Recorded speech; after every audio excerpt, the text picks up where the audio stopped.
Alors le silence, vaste question. Pour moi, le silence est d'abord ce qui s'impose devant un tableau quand il y a une émotion. C'est-à-dire qu'on n'est pas obligé de décrire ou d'expliquer, mais enfin pour mon compte en tout cas, quand j'aime un tableau, ça m'inspire d'abord le silence. Et pourquoi le titre de l'expo? C'est parce qu'en fait, dans la mise en scène de mes personnages, il n'y a pas une intention de raconter une histoire. C'est plus quelque chose qui se passe entre eux.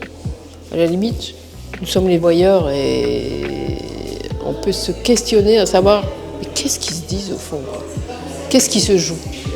Chez Mitsou, c'est pareil en fait. Quand je regarde ces toiles, je me dis il y a une espèce de silence qui est strident, quoi, qui se dégage de cet univers où il n'y a pas de personnage.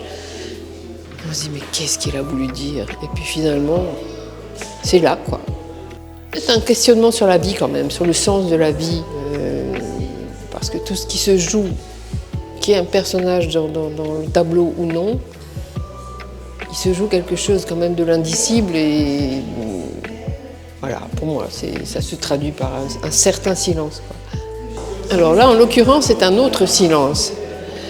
Est-ce que c'est un silence complice?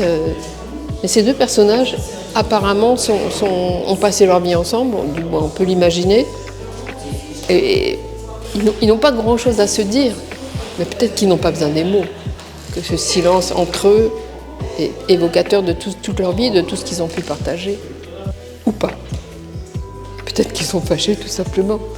Là aussi, il peut y avoir silence. C'est pas une dispute, c'est un état de fait, ils sont là, ils sont posés, quoi.